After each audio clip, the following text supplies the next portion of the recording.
混元魄乃是盘龙的一道魄，如今盘龙只是一道天罡魂的力量，如果将混元魄的力量融合一起，那么盘龙的运势之力才是最完整的时刻。一旦气运天罡魂和盘龙混元魄融合，那么将是盘龙漫长岁月等待后的完全觉醒。运仙峰上的元尊身影，他看着那条在云端盘旋的五头盘龙，脸上也露出了久违的笑容。因为在不久的将来，盘龙将会找到他所追寻的混元魄，那一刻不仅是盘龙的彻底重生，也将是元尊自己最关键的一次蜕变。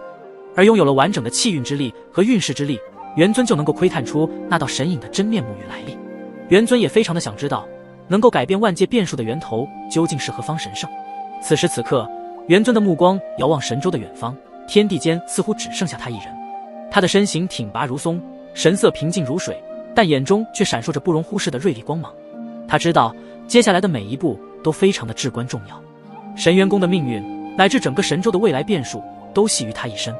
轰！而就在此刻，一股强大的气息从虚空中撕裂而来。在运仙峰的上方，一道身影如同跨越了时空的幻影，突兀而神秘。他周身的规则之力仿若液体般涌动，每一次呼吸都似乎在引领着天地间的造化。他的步伐沉重而玄奥，每一步都令周围的空间发出颤动，仿佛要将天地规则改写。元尊望着这突如其来的访客，眼中闪过一抹金芒，但并没有露出敌意，因为来者并不是别人，正是丹神塔的塔主尊太化。而丹神塔塔主的到来，必是发现了最近万界之中的动静。丹神塔塔主缓缓落于元尊的身侧，他的目光深邃无比，他的声音有些低沉，带着一种不容置疑的造化主神该具备的威严。周兄，我不请自来，还望谅解。元尊则是微微一笑，他的神情从容，似乎对丹神塔塔主的突然到访并不感到意外，当即回答道：尊兄来访，蓬荜生辉。两位造化主神级别的大能者并肩而立，俯瞰着运仙峰之下的云海翻腾，仿佛整个世界都在他们脚下静默。这一刻，天地间仿佛只剩下了他们的呼吸声和那不断涌动的规则之力。周兄，近日我来此是想和你说，万界的变数已经逐步的发生，所处地方出现了火山喷发的异象，而且这些火山原本都是休眠火山，如今竟然全部成为了活火山，而火山的喷发也将周围100万里内的所有区域都埋没在恐怖的岩浆之下，造成了诸多势力强者的伤亡。丹神塔塔主也是直接步入了主题，这也是他今日来此的主要目的。万界的火山喷发，这的确是变数的开始阶段，而且越往后，这个变数也将会带来一场难以想象的灾难。元尊的神色变得微微的凝重起来，毕竟这个万界变数，即便是他目前，他无法去干预阻止，只有找到变数的源头，才有机会彻底的阻止这一场万界的变数，不然一切的力量都无法做到阻止。尊兄，万界变数的源头，这些年我也去窥探了，可依旧没有找到真相。不过要不了多久，我相信我可以窥探那道神影的真面目了。说到这里时，元尊的脸上挂着无比自信的坚毅之色，塔主看向元尊的目光中也泛起了一丝特别深意的金芒。身为一位造化主神级别的大能者，他自然明白元尊这句话所要表达的是什么意思。塔主缓缓地抬起头，看向上空那5头盘龙的真身时，就明白了一切。周兄，你已经找到那一样东西了。如果真的找到那一样东西，他相信元尊一定能够做得到，因为那是完整的气运和运势，一旦融合所诞生出的力量根本不可估量。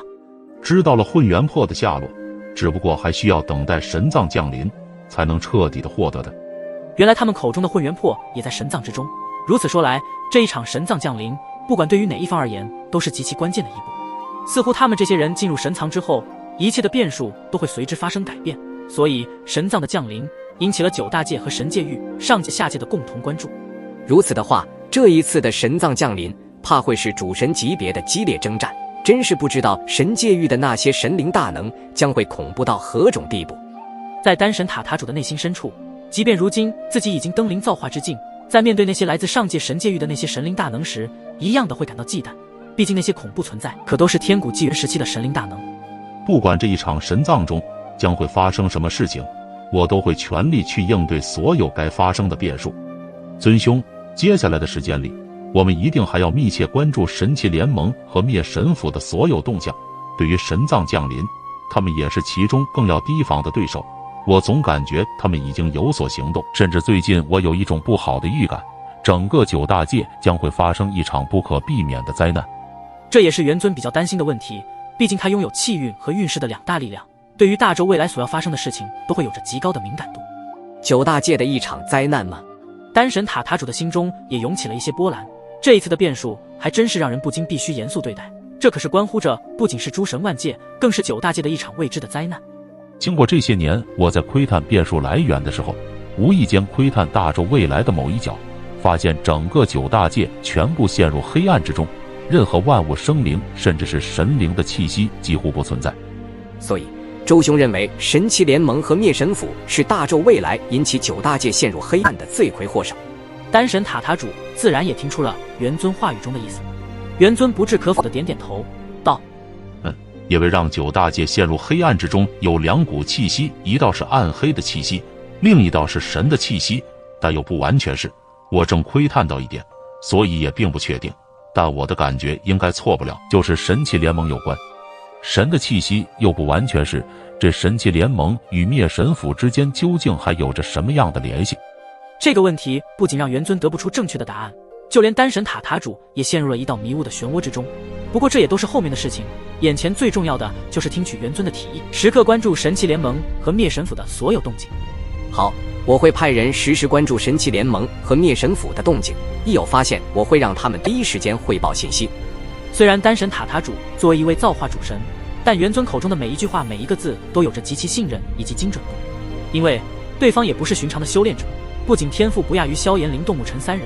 而且他的还有一个身份，就是他也是一位无上的传承者，而他正是大宙传说中5位无上神之一的无上运神传承者，掌控着大宙所有的气运和运势。元尊还只是掌握了气运之力，就已经成为了诸神万界巅峰的恐怖存在，而且实力修为更是达到了造化后期主神，比起自己造化初期主神实力还有着2个小境界的大差距。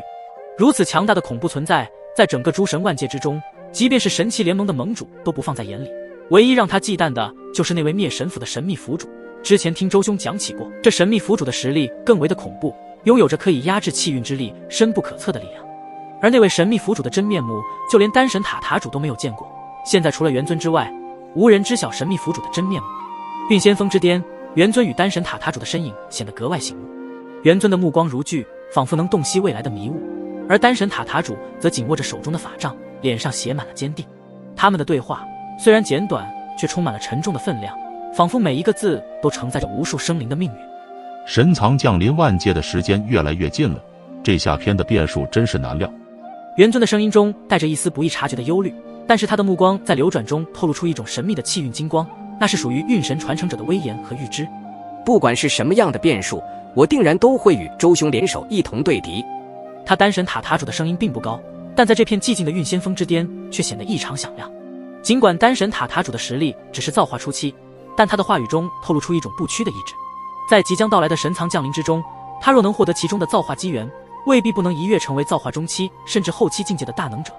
而这就是神藏如此诱人的原因之一。目前还有一个问题。听到元尊口中说的问题时，丹神塔塔主感到不解，道：周兄，什么问题？这次的神藏那位神秘府主怕是也会出现，他一定会关注我的一举一动。而我进入神藏有3个目的，第一个目的是要找到混元魄，第2个目的是想要找到你那语言的下篇内容，另一个目的就是要调查清楚当年在神藏深处有着一道巨大的封印神法禁锢，因为那里面存在着一股不祥之气。虽然当时元尊没有进去，可是仅仅只是感受到一丝那不祥之气时，便是他首次感受到的极度危险以及难以诉说的恐惧。说到这里时，即便强如元尊都没有任何的把握，那股危险气息充满他的全身，即便是气运之力都无法抵抗。所以在那个时候感受到无比恐惧的画面，就仿如历历在目一般，让他的身躯不禁地发出恐惧的微颤。所以这一次神藏的降临，元尊必须要搞清楚，在那神藏的深处究竟隐藏着什么东西，为何会如此让人恐惧，就连他的气运之力都无法窥探那东西的任何来历。过去现在未来，那东西一片漆黑，根本无法探知那个什么东西，反而气运之力都差点被那不祥之气给污染侵蚀。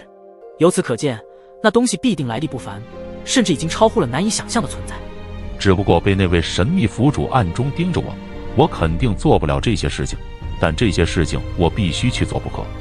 这也是元尊比较担心的事情，那位神秘府主的实力不弱于自己，如果被对方一直盯上自己，在短时间内也并不能分出胜负，而神藏的开启也是有着一定的时间限制，